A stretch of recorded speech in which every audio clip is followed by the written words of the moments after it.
Funny, we did not talk about the Sixers Nets. Sixers swept the Nets. Shout out to us.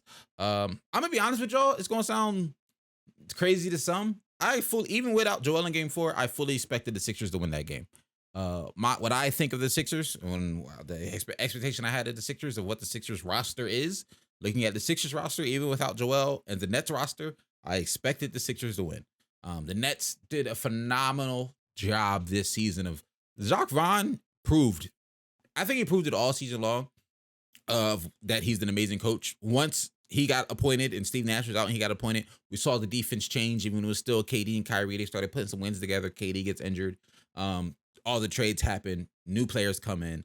And although the Nets weren't winning games at the same clip they were when KD and Kyrie were healthy, obviously, they stayed in the playoff race. They stayed in the mix. They make the playoffs, right?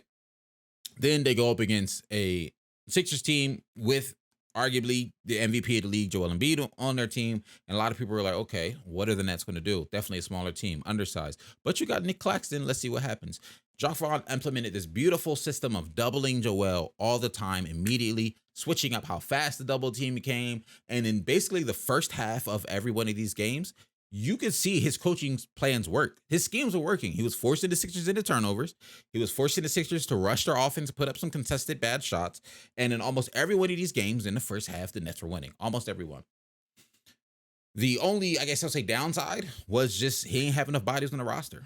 The bench depth wasn't necessarily there for him to go deep into his roster. He had to play his guys a lot of minutes. And because he had to double team so much, after a while, we've said this before, the closeouts slowed down. Sixers started hitting shots in the second half of basically every one of these games. Maxey was better in the second half than he was in the first half. The shooters were better in the second half than they were in the first half because the Sixers were able to slow the ball down. But Jacques Vaughn had proven he is an amazing coach. Absolutely amazing coach. So hats off to Jacques Vaughn. I wanted to give him his flowers because he was phenomenal this season coaching wise. But the Nets just got to figure some stuff out. They got a lot of options. We talked about it earlier. And they have a lot of options. Do they stay with this team? Do they decide to do some stuff? I was curious because I'm like, well, what does their future look like?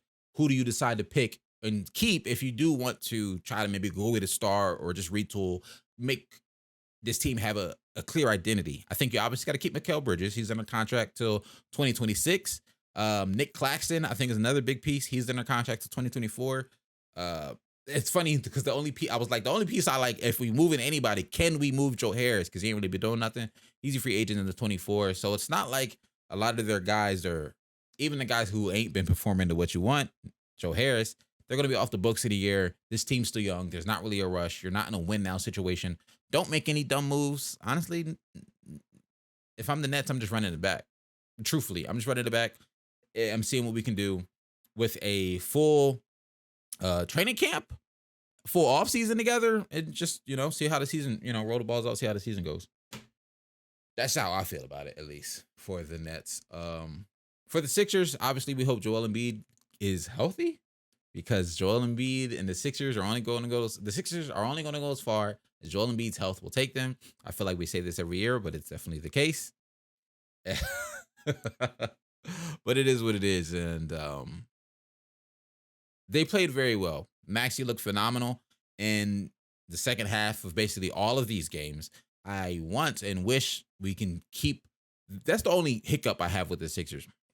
Like we said, hats off to Jacques Vaughn for putting in some amazing defense and being able to scheme his way into a lot of these games. But the Sixers have to do a better job of starting out games better. A lot of these games we didn't start well, relied on a big push in the second half. Luckily, it was there. Shots were falling. Maxey was amazing for us in the second half of all of these games, and especially in that game 4 that we won. He was solid in the second half. D'Anthony Melton had all 15 of his points in the fourth quarter. Tobias Harris looked solid. I see Dills is saying, why is PJ Tucker getting starter minutes? PJ Tucker was solid. He had some big threes in this series for us. I know in game either 1 or 2, he hit those 2 threes in the corner back to back. He hit a couple threes in game 4. Like, he was hitting some shots. He was solid for us. And I ain't mad at it. I ain't mad at him at all. 3 years, 40 mil, 1 assist, 4 rebounds, scored 3 points. We're going to talk about the Boogie clip. What Boogie clip? Range? The Boogie clip, he's saying he a top 3 center. Hey, delusion is Delusion is everywhere. I saw the clip of DeMarcus Cousins saying the top 3 center league currently. And my thoughts were, if you were a top 3 center in the league currently, you would have a job because Tristan Thompson just got picked up. Tristan Thompson just got picked up. And if I'm not mistaken, he worked out, DeMarcus Cousins worked out for the Lakers with Tristan Thompson. Both of those guys worked out for the Lakers, and they picked Tristan Thompson. So if you were the top 3 center, you would have got picked up by a team by now. Like, facts. That boogie clip shows how real drugs are. Facts. Don't do drugs, kids. Don't do drugs. Because if you were a top 3, you will be on a team. They just picked up Tristan Thompson. Come on now. Stop it. Yeah, my fault, Dills. I don't know why the stream lagging as bad as it is. I wish I had an explanation. I don't, unfortunately. Shout out to Paul Reed. I know you asked about that. Asked about B-Ball Paul. Paul Reed was absolutely phenomenal. And moments like this is why the Sixers love him.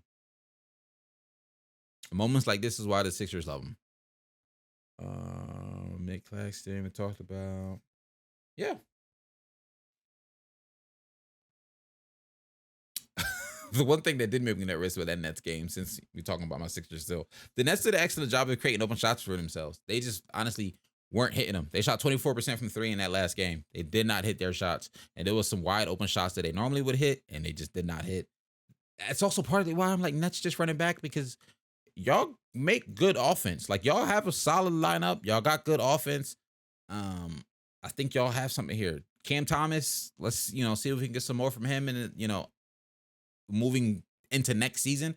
I feel like he got shut down a little bit there. Once the Mikal joined the team, I definitely feel like he got shut down a lot there. Not a little bit, a lot.